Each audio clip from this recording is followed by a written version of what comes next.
क्या ब्रह्मांड का न्याय इतना कठोर हो सकता है कि एक अनजाने में हुई गलती की सजा दशकों बाद मिले? अयोध्या के महाराज राजा दशरथ एक चक्रवर्ती सम्राट जिन्होंने देवासुर संग्राम में देवताओं की सहायता की थी, जिनके पास शब्द भेदी बाण चलाने की दुर्लभ शक्ति थी, लेकिन वही शक्ति उनके विनाश का कारण कैसे बनी? अक्सर हम कहते हैं कि श्री राम का वनवास कैकई की जिद थी, लेकिन गहरे तथ्यों की माने तो यह कैकई की जिद नहीं बल्कि लॉ ऑफ कर्मा का हिसाब था, जिसे चुकाना अनिवार्य था। आज की वीडियो में हम केवल कहानी नहीं सुनेंगे, बल्कि राजा दशरथ के निधन के पीछे छिपे उन मनोवैज्ञानिक और दार्शनिक रहस्यों को समझेंगे जो शायद ही किसी ने आपको बताए हों। श्री राम, सीता और लक्ष्मण वन जा चुके थे। पूरी अयोध्या में ऐसा सन्नाटा था जैसे शहर की आत्मा ही निकल गई हो। लेकिन सबसे भीषण युद्ध चल रहा था राजा दशरथ के भीतर। जब इंसान के पास भविष्य की कोई उम्मीद नहीं बचती तो उसका मस्तिष्क अतीत की ओर भागता है। इसे रिग्रेशन कहते हैं। राजा दशरथ जी के साथ भी यही हुआ। उनके जीवन के सारे महान कार्य फीके पड़ गए और उन्हें याद आया अपने जीवन का वो काला पन्ना जिसे उन्होंने सालों से दबा कर रखा था। राजा दशरथ जी ने कौशल्या को बताया कि अपनी युवा अवस्था में वे शिकार के शौकीन थे। उनके पास शब्द भेदी बाण चलाने की कला थी, यानी बिना देखे केवल आवाज सुनकर लक्ष्य भेदना।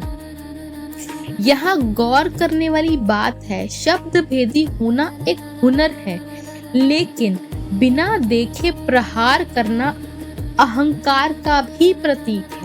राजा दशरथ को अपनी शक्ति पर इतना अटूट विश्वास था कि उन्होंने यह सुनिश्चित करना जरूरी नहीं समझा कि आवाज किसी हिंसक पशु की है या किसी प्यासे मनुष्य की। सरयू नदी के किनारे जब घड़ा भरने की आवाज आई तो राजा दशरथ ने उसे हाथी समझकर बाण चला दिया, लेकिन वहां हाथी नहीं बल्कि अपने अंधे माता पिता के लिए पानी भरने आया बालक श्रवण कुमार था। जब श्रवण कुमार के अंधे माता पिता को यह पता चला तो उन्होंने राजा दशरथ को श्राप दिया। जैसे आज हम पुत्र वियोग में प्राण त्याग रहे हैं, तुम भी वैसे ही त्यागोगे। यहाँ एक गहरा तर्क है। सनातन दर्शन में श्राप केवल शब्द नहीं होते, बल्कि वे इंटेंट और वाइब्रेशन होते हैं। श्रवण कुमार के माता पिता ने राजा दशरथ को मारने का श्राप नहीं दिया, बल्कि उन्हें उसी मानसिक पीड़ा का अनुभव कराने का श्राप दिया। यह लॉ ऑफ मिररिंग है। जैसा दर्द आपने समाज को दिया, वही दर्द ब्रह्मांड आपको वापस करेगा। राजा दशरथ ने एक घर का दीपक बुझाया था। आज उनके अपने घर का दीपक राम उनसे दूर हो गया था। श्री राम के जाने के छठे दिन राजा दशरथ की चेतना जवाब देने लगी। राजा दशरथ ने अपनी मृत्यु से पहले राम का नाम बार बार लिया। शास्त्रों के अनुसार उन्होंने हा राम कहकर प्राण त्यागे। कहा जाता है कि राजा दशरथ ने राम का नाम 6 बार पुकारा था। आध्यात्मिक नजरिए से ये 6 बार पुकारना मानव शरीर के 6 विकारों काम, क्रोध, लोभ, मोह, मद, मत्सर को त्यागने का संकेत था। एक राजा जिसने सब कुछ पा लिया था, अंत में वह सब कुछ हार कर केवल राम के चरणों में मानसिक रूप से समर्पित हो गया। राजा दशरथ का निधन हमें 3 बड़ी बातें सिखाता है। कर्म का फल, आप कितने भी शक्तिशाली क्यों ना हो, प्रकृति का न्याय सबके लिए बराबर है।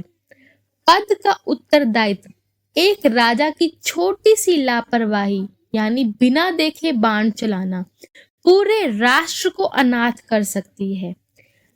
वचन बनाम मोह। राजा दशरथ ने कैकई को दिया वचन तो निभाया, लेकिन मोह उन्हें जीवित नहीं रहने दे पाया।